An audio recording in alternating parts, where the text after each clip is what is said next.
Bonjour à tous. Dominique de Villepin réunit ses troupes pour le premier Conseil national de République solidaire, le parti qu'il a fondé le 19 juin dernier. L'ancien Premier ministre se veut une alternative à Nicolas Sarkozy, qu'il a récemment qualifié de problème pour la France, ce qui n'a pas empêché Marianne Monchamp, son ancienne porte-parole, de rejoindre le gouvernement de François Fillon lors du dernier remaniement.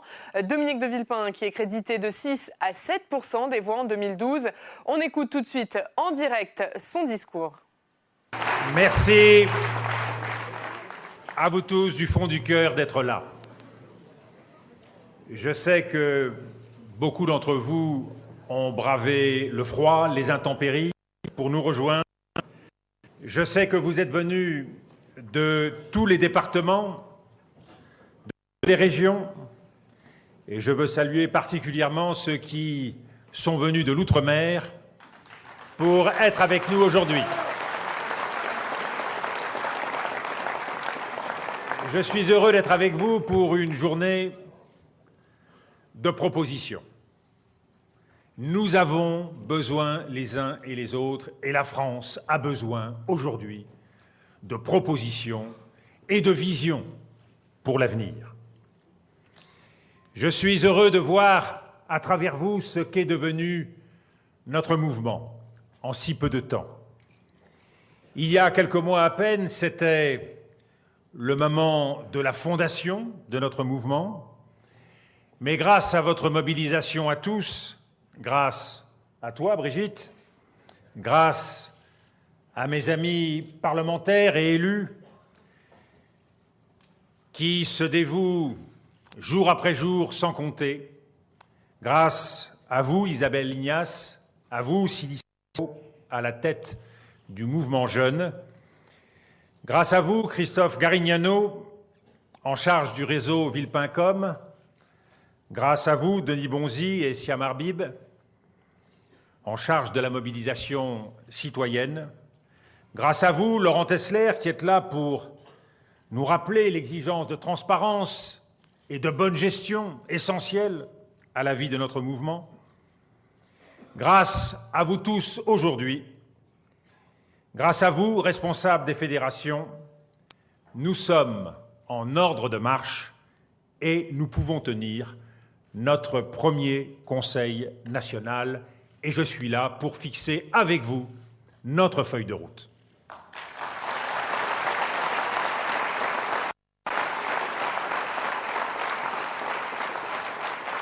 Notre premier devoir, c'est de regarder notre pays en face, d'ouvrir les yeux sur ce qui nous entoure, car nous ne sommes pas à un moment comme les autres. C'est un moment décisif et chacun d'entre vous, chacun d'entre nous le sent bien. Soyons lucides, le monde change et ce monde qui change ne nous attendra pas. Nos économies sont en crise. Il ne suffit pas de dire que la crise est finie pour que cela soit vrai. Que nous a révélé la crise de 2008 ? Que nous ne pouvions compter que sur nous-mêmes. Le capitalisme n'est ni bon ni mauvais, mais son besoin de profit est illimité, dévorant les ressources naturelles de la planète, dévorant le travail de l'être humain. Les banques sauvées par l'argent public au pire de la crise, spéculent aujourd'hui contre les États. Qui peut le prendre ? Qui peut l'admettre ? Les leçons du siècle passé sont simples. Les crises du système économique conduisent aux guerres et la régulation seule peut apporter la paix et la prospérité.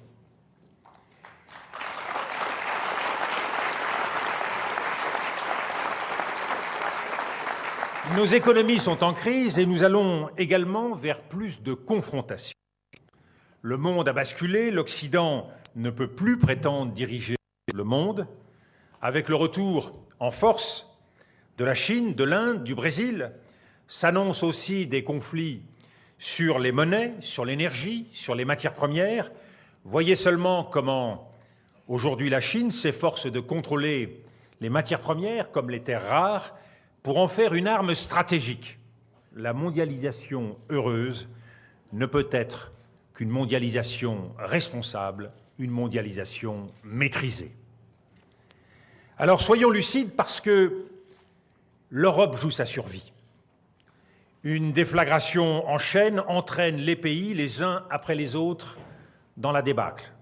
On croyait le FMI réservé aux pays du Sud. Désormais, le FMI doit se mobiliser pour les économies du Nord également.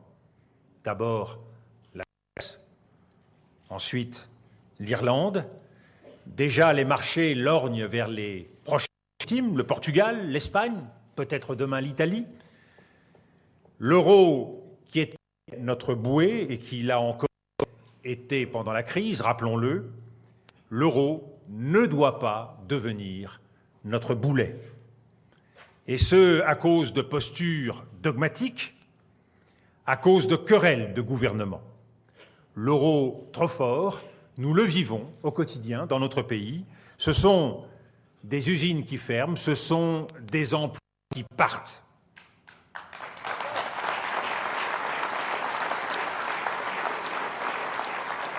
Ayons également la lucidité d'admettre que la France souffre.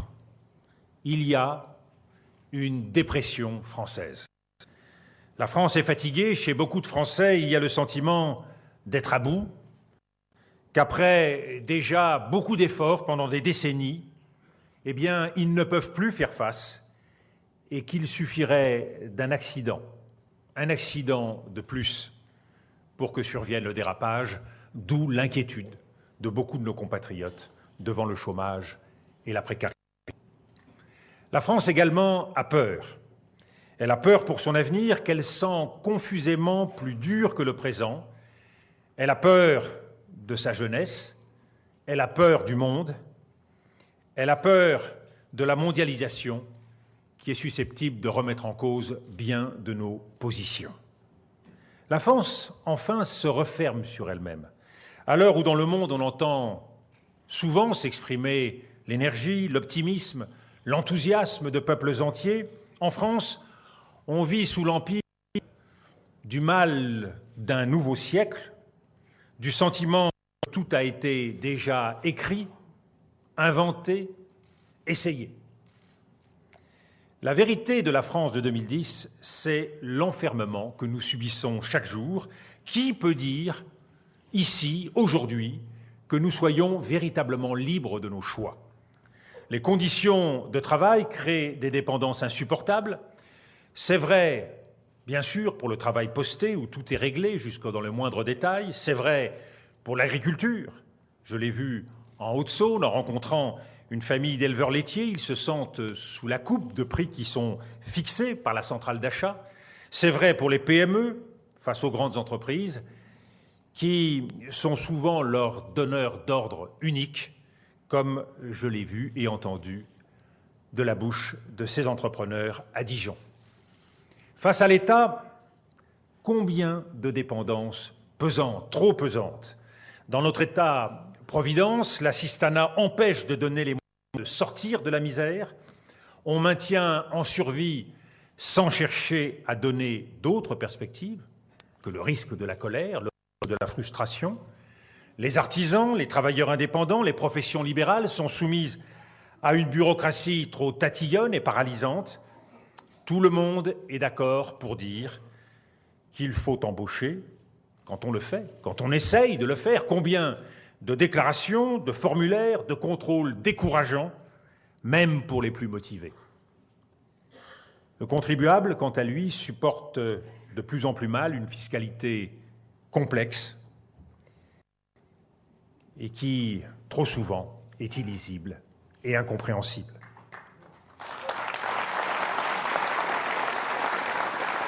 En un mot, la société française étouffe dans un carcan. Le diplôme dicte chez nous le cours d'une vie, comme si tout était écrit à 18 ans, à 20 ans, tout était écrit d'avance, une fois pour toutes. Pourtant, qu'est-ce qui compte pour nous républicains? Le mérite, l'énergie, la volonté. Non, tout n'est pas écrit d'avance. Les quartiers, ils deviennent des zones fermées dont on ne parvient pas ou très difficilement à sortir. Quel gâchis quand on connaît les énergies, le désir d'initiative, les espoirs, les attentes si nombreuses qui existent. De même, les discriminations nées de l'ignorance, de la haine ou de la peur, qui empêchent de vivre selon sa liberté face au racisme, face à l'antisémitisme, face à la xénophobie ou encore à l'homophobie. Pourquoi sommes-nous ainsi plongés dans l'impuissance? C'est bien sûr l'effet de la lassitude de la démocratie. On nous a dit de laisser faire les experts, ceux qui savent, dire tranquille. Aujourd'hui, pour beaucoup de Françaises et de Français, le réveil est brutal. Le système politique s'enferme dans les surenchères et dans les réponses toutes faites, comme s'il n'y avait rien de nouveau, à part l'anecdote qui domine la scène publique, le sensationnel en haut des pages des journaux et les querelles de personnes. Est-ce là le cœur de la démocratie? Est-ce là l'enjeu de la France aujourd'hui? L'impuissance, c'est également le résultat de la coupure des pouvoirs avec le peuple. Qui peut encore croire, dans notre pays, que la solution viendra toute seule, d'en haut?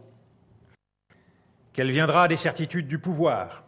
Je suis convaincu pour ma part que le saut ne peut venir que des Françaises et des Français eux-mêmes.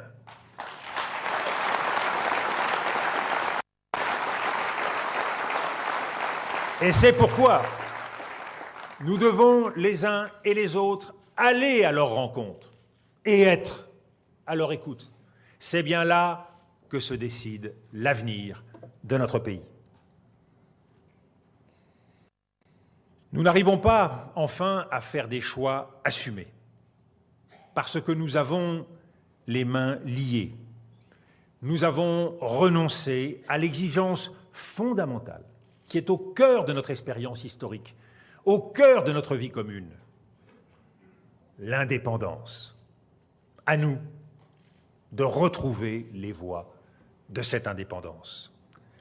Nous n'engagerons notre redressement qu'à force de volonté commune, qu'à force de choix assumés. Or,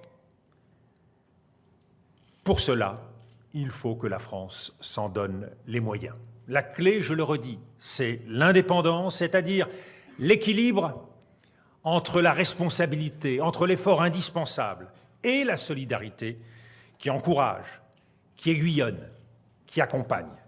Se libérer de toutes les dépendances, c'est la condition pour choisir sa vie et vers les autres. Notre République, si on jette un bref regard en arrière, elle s'est construite sur cet idéal de l'indépendance. On oublie que ceux qui ont fait la France, ceux qui ont donné la République à la France, pendant la Révolution, ont été, avant tout, des hommes libres, des citoyens émancipés, des producteurs indépendants. De même, au cœur de la Troisième République, il y a l'aspiration à l'indépendance défendue par Gambetta, par Clémenceau, sans même ici évoquer devant vous la haute figure omniprésente du général de Gaulle. Aujourd'hui, cette indépendance repose encore sur plusieurs piliers indispensables. L'indépendance, c'est au quotidien avoir une qualification qui donne un métier parce que les savoir-faire sont le seul patrimoine de ceux qui n'en ont pas. L'indépendance, c'est d'avoir son propre logement, parce qu'ils savent, nos compatriotes, qu'en cas de coup dur, avoir son logement, c'est le meilleur filet de sécurité contre le glissement vers la pauvreté et le déclassement.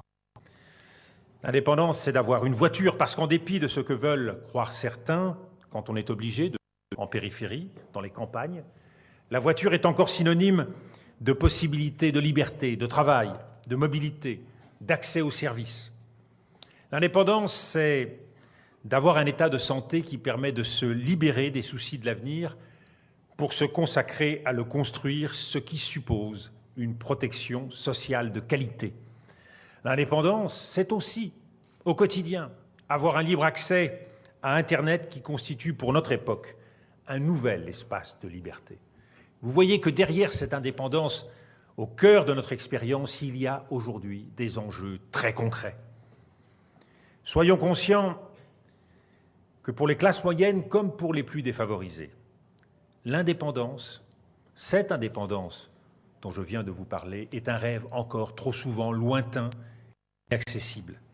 C'est quoi être indépendant quand on se saigne pour payer chaque mois son loyer, quand on n'a pas le choix de son travail, parce que l'angoisse du chômage est là qui pèse, quand le prix des transports augmente au gré des flambées du prix de l'essence, quand la santé coûte de plus en plus cher, quand il faut prendre en compte l'argent nécessaire pour soutenir ses enfants, pour subvenir aux besoins de ses parents dépendants. Regardons la vie quotidienne des Français. Il faut courir. Courir toute la journée, courir à la crèche avec le plus petit, courir dans les transports en commun, courir au bureau ou à l'usine, courir pour faire les meilleures affaires dans les magasins. Et ceux qui ne peuvent pas courir, les plus âgés, les ruraux, les chômeurs, sont trop souvent rejetés. Il y a en somme la France qui n'en peut plus de courir et la France qui n'en peut plus d'attendre. Cette réalité-là, nous la refusons.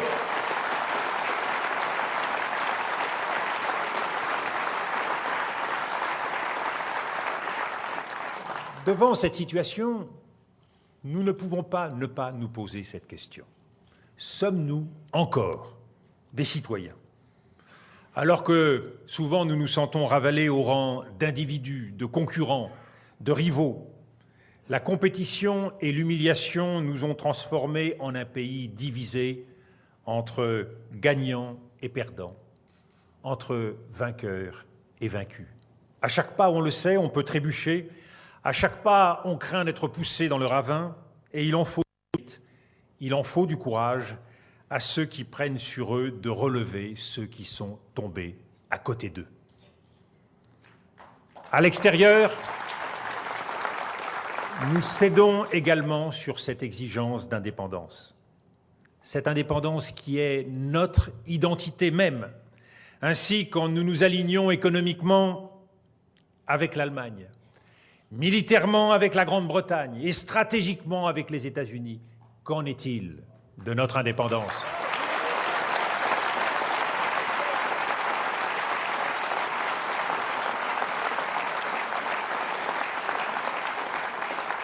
Il y a bien, nous le voyons, une révolution que la France n'a pas faite. La révolution de l'indépendance, de l'émancipation face au pouvoir. C'est celle-là que nous voulons initier, celle-là à laquelle nous pouvons contribuer. Une indépendance à la fois dans notre vie personnelle, dans notre vie collective et également dans notre vie nationale. Nous voulons d'abord des citoyens indépendants, des citoyens émancipés. Soyons concrets. C'est une exigence pour tous les âges de la vie. Pour les jeunes, il suffit de donner la capacité à dessiner leur vie future par leur propre choix, en les dotant du même capital de départ grâce à un pécule constitué d'un prêt à taux zéro, remboursable sur les revenus ultérieurs et de droit à la formation. Pour les seniors, cela veut dire une retraite à la carte, dans un système progressivement unifié, qui seul donne à chacun le libre choix de l'âge de départ et du montant en fonction de la connaissance qu'il a de ses besoins et de ses aspirations. Pour les retraités, c'est assurer un niveau de pension suffisant pour une vie autonome.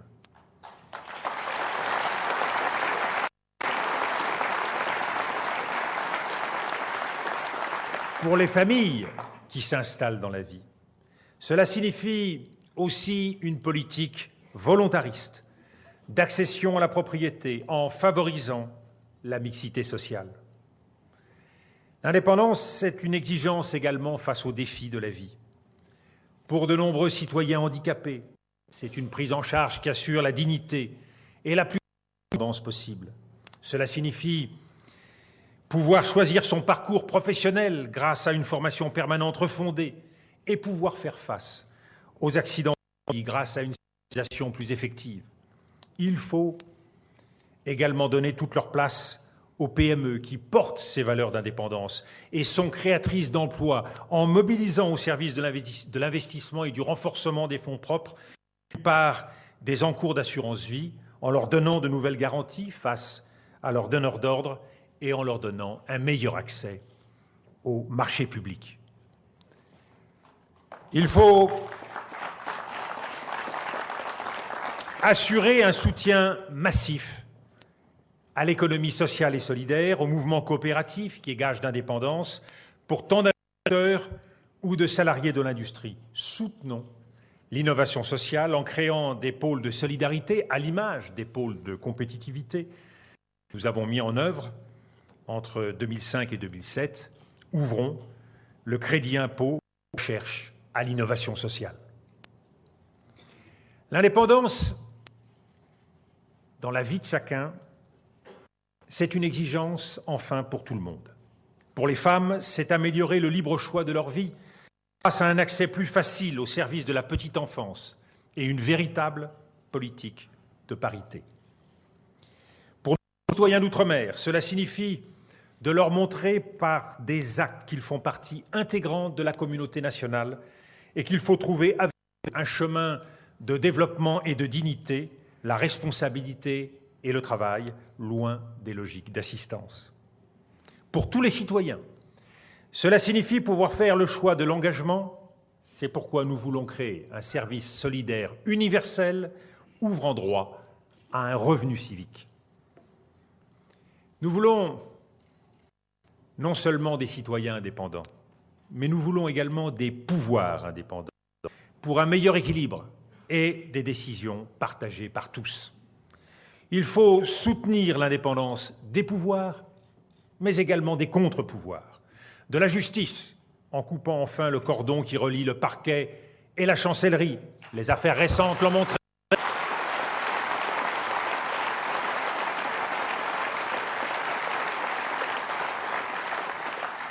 Liberté des médias, en interdisant par la loi le contrôle de médias par des groupes industriels dépendant de la commande ou de la régulation.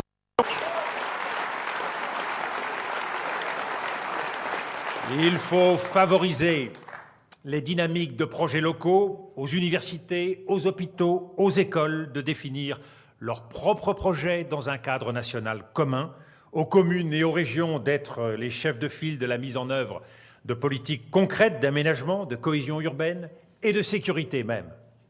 C'est vrai notamment pour les quartiers sensibles qui doivent devenir acteurs de leur destin et de leur changement à travers des conseils de quartier élus.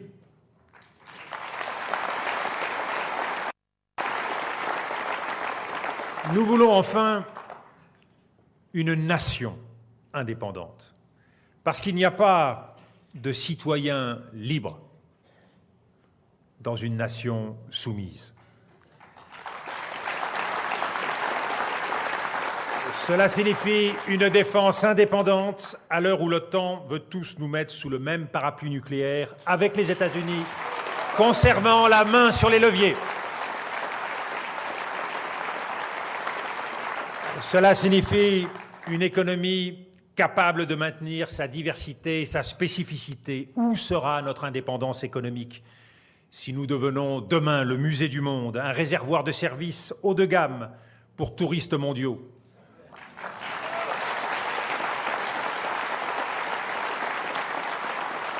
Nous devons garder, préserver le choix. Nous devons réindustrialiser notre pays, non certes à coup de cheminées qui fument, mais grâce au pari de l'excellence technologique et de l'innovation, grâce au maintien de nos atouts traditionnels, agriculture, agroalimentaire, énergie, environnement, transport, chimie, pharmacie, nanotechnologie, combien de secteurs où l'excellence française peut s'affirmer.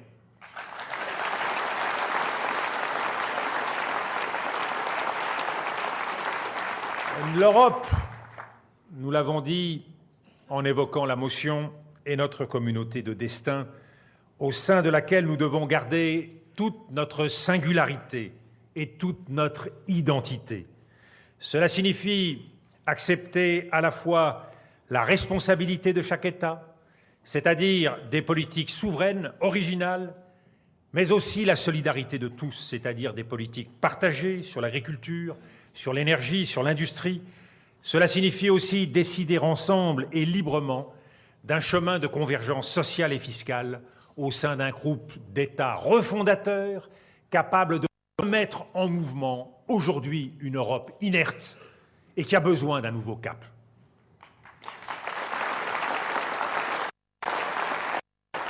Nous voulons une Europe assumée et non subie, grâce à un moteur franco-allemand ouvert et volontaire, une Europe pionnière qui redonne un élan.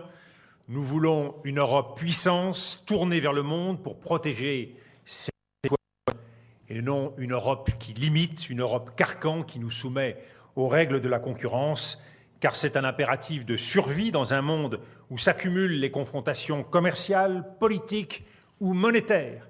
C'est donc une toute autre Europe qu'il s'agit de bâtir.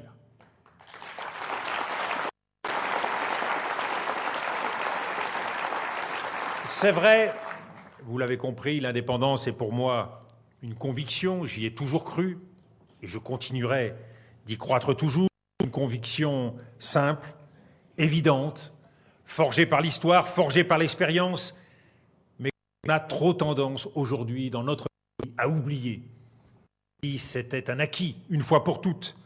Ainsi, la gauche a raison de dire que nous souffrons d'un lien social qui se défait. Mais elle a tort de croire qu'il suffit de dépenser plus pour que tout aille mieux.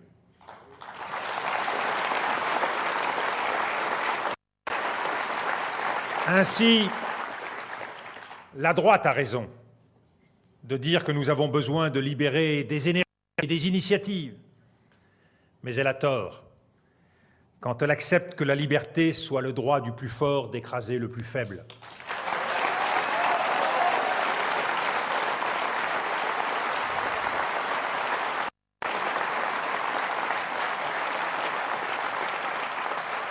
L'effort et la solidarité, oui, c'est bien sur deux jambes, deux principes essentiels que nous voulons ensemble avancer. Et face à la menace d'étouffement, face au danger de l'individualisme, c'est bien l'indépendance et la solidarité qui peuvent nous rassembler. L'indépendance et la solidarité sont le projet et l'identité même de République solidaire. Alors quel est-il ce mouvement? Vous le savez, c'est un mouvement ouvert à tous, riche de toutes les diversités de la France. C'est vrai, République solidaire est au-dessus des partis. Cela ne signifie pas que nous les ignorons, que nous les méprisons, mais nous refusons de faire le jeu des catégories, des clans, des clientèles et des communautés.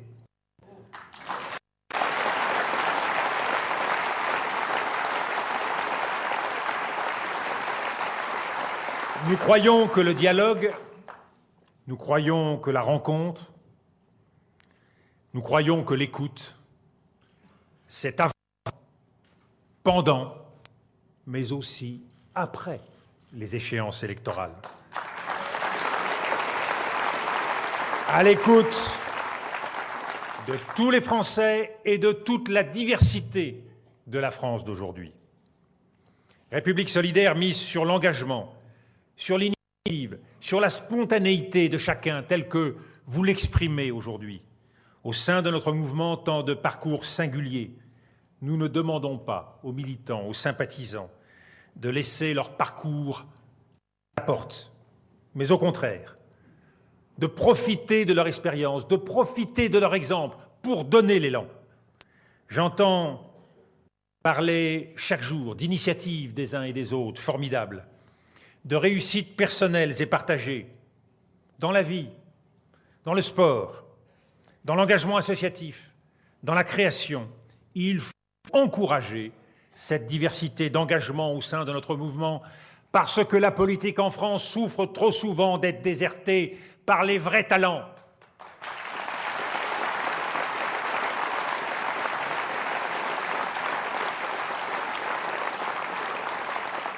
Je le rappelle et je le répète, République solidaire est un mouvement libre et indépendant. Nous ne recevons pas 1 centime d'euro d'argent public. En cela, nous sommes un mouvement singulier. Nous ne sommes pas guidés par des intérêts personnels. Et nous n'avons pas l'obsession de la réélection qui incite malheureusement trop souvent à bien des compromissions.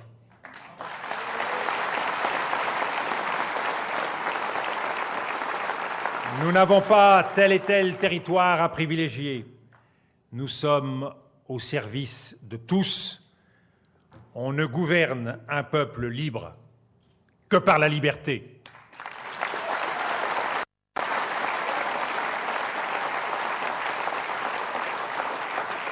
Chacun d'entre nous, en conscience, a un devoir d'engagement. Chacun d'entre nous doit se poser cette question simple. Pourquoi est-ce que je combats ? Notre combat n'est pas un combat personnel. C'est un combat pour les Français et c'est pour cela qu'il nous faut aujourd'hui une méthode, un mode d'emploi. Le rassemblement. Il ne peut y avoir une réponse des uns qui l'emporte sur celle des autres. Le temps. Il faut savoir se fixer un cap et s'y tenir. La volonté. Toutes les réponses audacieuses se heurtent, nous le savons, à des résistances.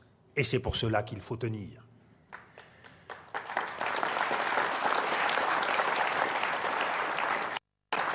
Un combat personnel, pas non plus un combat partisan.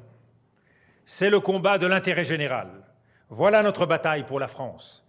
Notre vision tient en 3 mots, l'État, la République et la nation.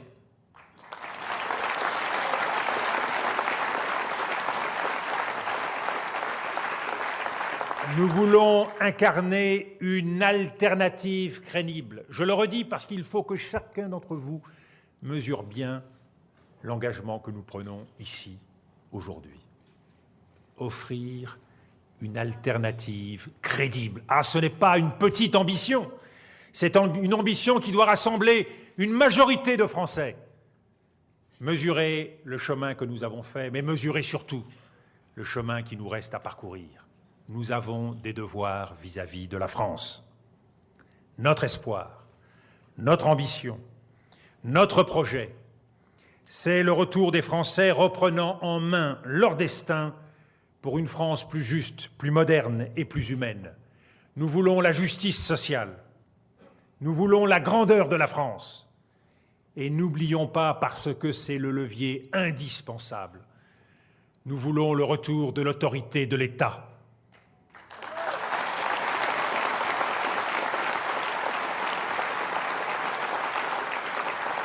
L'autorité de l'État aujourd'hui, c'est avant tout une question vécue au quotidien. C'est la sécurité des Français.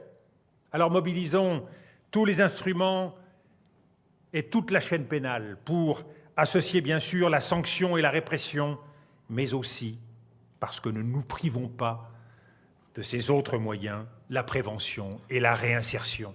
Ne soyons pas hémiplégiques. L'autorité de l'État, c'est aussi un État capable d'assumer des choix grâce à des finances publiques assainies, avec une règle constitutionnelle clairement établie de vertu budgétaire. L'autorité de l'État, elle se joue par l'exemple donné au sommet, l'exigence de responsabilité et d'équilibre des institutions.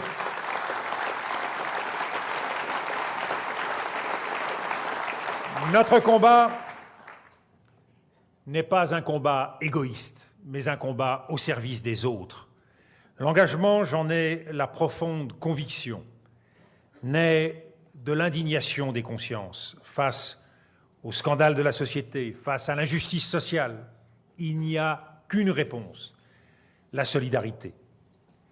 L'injustice, aujourd'hui, elle a dans notre pays, trop souvent, malheureusement, le visage de la pauvreté. Un seul chiffre qui résume tout. 2 millions d'enfants vivent dans notre pays dans la pauvreté. L'urgence est bien là. Il faut rendre sa dignité à chaque personne. Ce n'est pas seulement une question d'argent. c'est une affaire d'humanité, de situations à prendre en compte dans toutes leurs facettes, précarité, illettrisme, santé physique et mentale, logement, transport. Ce n'est pas en isolant ces drames les uns des autres que nous pourrons répondre aux défis de nos concitoyens. La pauvreté, c'est avant tout un parcours du combattant. C'est une suite de murs qui se dressent devant vous. Il faut que ces personnes puissent reprendre pied dans leur vie. Comment ? Certainement pas par plus d'assistanat, ni par plus de politiques subies et décidées d'en haut. Sortir de la pauvreté doit devenir une démarche coordonnée et globale, en prenant en compte toutes les difficultés qui conduisent à ce terrible et tragique engrenage de la pauvreté. Cela suppose de donner à chaque personne en situation de pauvreté un interlocuteur privilégié face à l'ensemble des administrations concernées, capable de suivre une personne à travers toutes les difficultés qu'elle rencontre, à travers toutes les dimensions, et pas seulement suivre un dossier. Mais cela ne saurait suffire. Il faut une mobilisation générale, on ne peut se satisfaire ni du care des uns, ni de l'indifférence des autres. Il faut un appel à la responsabilité et à l'engagement de tous, y compris les banques, les bailleurs et les entreprises publiques. Il ne faut pas reculer devant l'utilisation de l'arsenal législatif existant sur les réquisitions, sur les moratoires, pour les plus défavorisés, avoir, par exemple, une voiture à très bas prix, c'est une possibilité d'autonomie, à l'image de ce qui se fait dans les pays émergents. Eh bien, sachons utiliser les bonnes idées de certains pays émergents pour nous-mêmes, puisque nous voyons bien qu'il y a un Sud qui se reconstitue chez nous-mêmes. C'est l'intérêt des constructeurs français que d'avancer rapidement en matière automobile sur un tel projet.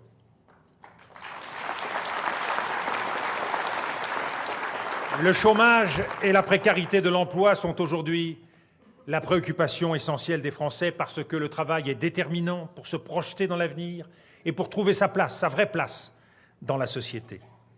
Nous ne pouvons pas nous contenter de regarder les files d'attente de Pôle emploi, les cacophonies, les réponses trop tardives, les dysfonctionnements.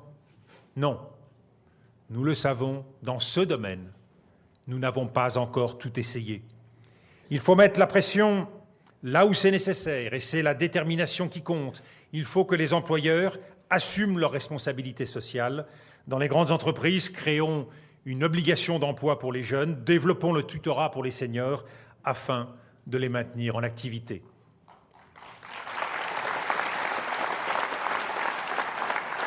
L'injustice sociale, c'est aussi les quartiers populaires qui deviennent de plus en plus des ghettos dont les habitants se sentent dépossédés de leur vie et de leur avenir, parfois même de leur identité et de leur culture. Il faut rompre avec les plans banlieues imposés d'en haut et mettre les habitants des quartiers à la barre en faisant confiance aux élus locaux à travers des projets territoriaux qui associent les associations, les entreprises et les pouvoirs publics, et au premier chef, le maire. La clé, c'est l'éducation prioritaire qui ne parvient plus aujourd'hui à réaliser l'égalité des chances. Ce qui compte, ce sont les personnes, pas les zones. Nous proposons un droit personnalisé à l'éducation prioritaire, donnant accès à un accompagnement particulier et à des activités extrascolaires. L'injustice, enfin, c'est un système de reproduction sociale de plus en plus brutale. Les élites se retrouvent entre elles, verrouillent les parcours et les possibilités qui sont bien intégrées à la mondialisation. Les inégalités de salaire et de conditions de vie se creusent. Un jeune des milieux populaires, quelle chance a-t-il dans notre pays de faire des séjours à l'étranger, de profiter de cours particuliers, de recevoir au bon moment, opportun, le coup de pouce pour son premier emploi ou pour son stage? Répondre à ces besoins signifie remettre l'égalité des chances au cœur de nos préoccupations.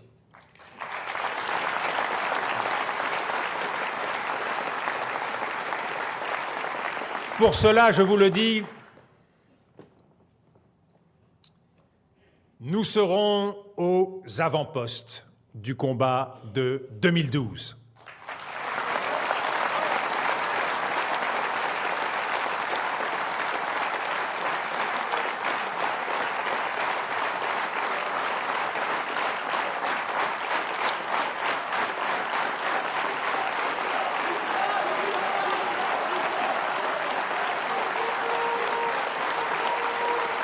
Alors,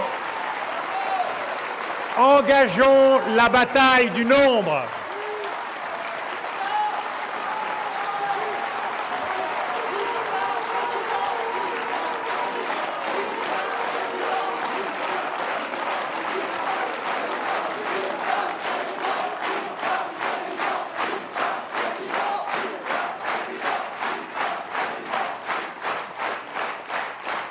Engageons la bataille du nombre. Allons à la rencontre des Français pour les convaincre et les mobiliser pour les prochaines échéances, car il en faudra de l'énergie, du temps et de la volonté pour venir à bout de l'indifférence et des hostilités. Mais croyez-moi, l'enjeu en vaut la peine. Allons recueillir les aspirations des Françaises et des Français. C'est tout à la fois notre honneur et notre devoir. Engageons aussi, et vous l'exprimez magnifiquement aujourd'hui, la bataille de l'enthousiasme, avec imagination, avec proximité, avec liberté. Souvenez-nous que nous sommes à l'heure des réconciliations. Réconciliation des Français entre eux, réconciliation des Français avec le monde, réconciliation des Français avec la politique qui peut, oui, changer la vie.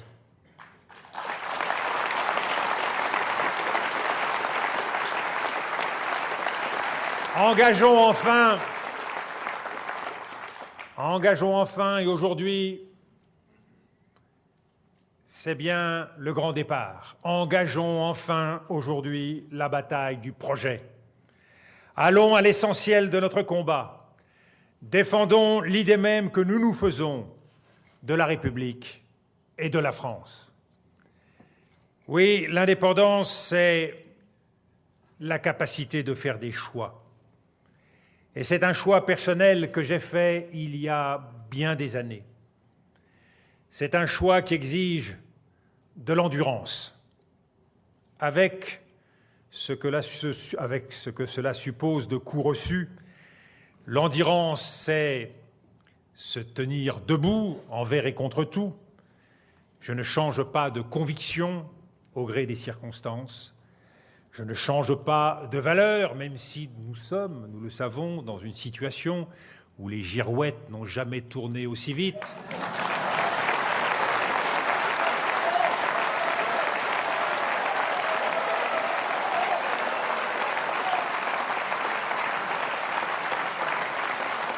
Mais pardonnons-leur.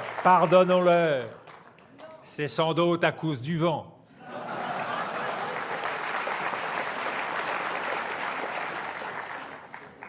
Sur notre chemin et sur mon chemin, il y a bien sûr des joies et des bonheurs partagés comme aujourd'hui.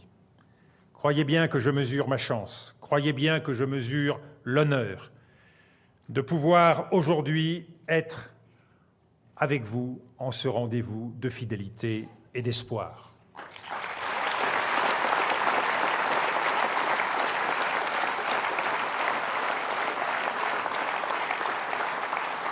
Un choix personnel, je l'ai dit, mais surtout un choix collectif. Le choix de l'esprit d'équipe. Car ce qui nous guide tous ici, ce qui nous réunit, c'est l'esprit d'équipe au service des Français, un esprit de solidarité. Nous nous donnons des objectifs et nous nous donnons les moyens de les atteindre. Enfin, il y a, pour nous tous, le refus de toute fatalité, le choix de l'action. Sachons dire non au renoncement, non à un ordre injuste. Et grâce à cet élan, nous saurons rester fidèles à la France.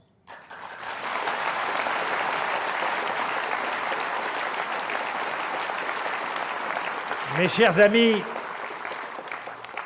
mes compagnons, comme disait le général de Gaulle,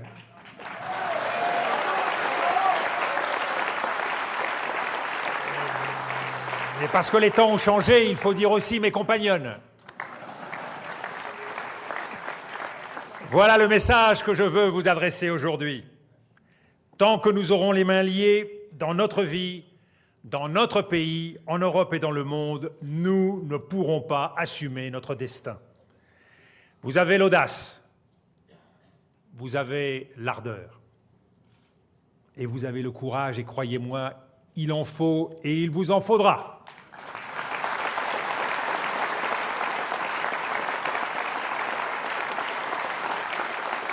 Vous êtes un espoir qui se lève, et je le sais, nous serons sans cesse plus nombreux à entrer sur ce chemin de l'indépendance et de la solidarité. Je le sais, vous porterez ce message dans vos départements, dans vos communes, dans vos fédérations. Car sur ce chemin, ne l'oublions pas, l'enjeu, c'est notre engagement partout. Nous ne sommes pas un parti d'état-major, nous ne sommes pas un parti parisien, nous sommes un mouvement français.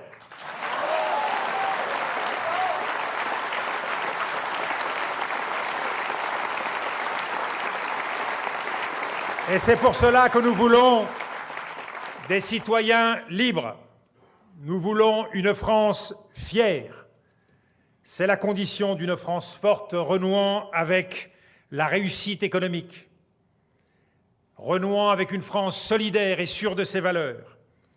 Une France forte, c'est la condition d'une Europe forte capable d'affronter les défis du monde. Il en va de notre destin commun.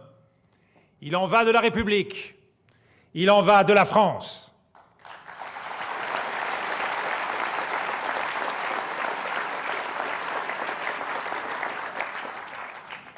Ce matin, comme presque tous les matins, je courais, mais ce matin c'était un peu particulier, je courais dans la neige. Eh bien, figurez-vous que je pensais à vous. Je pensais à vous parce que il va nous falloir du sang-froid. Beaucoup de sang-froid.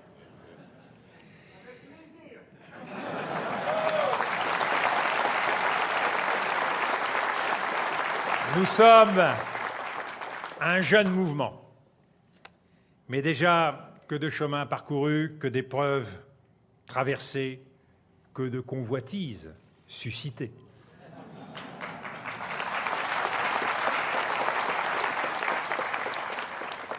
Alors gardons le sourire. Ne l'oublions pas, nous avons vocation à rassembler une majorité de Français pour offrir une alternative.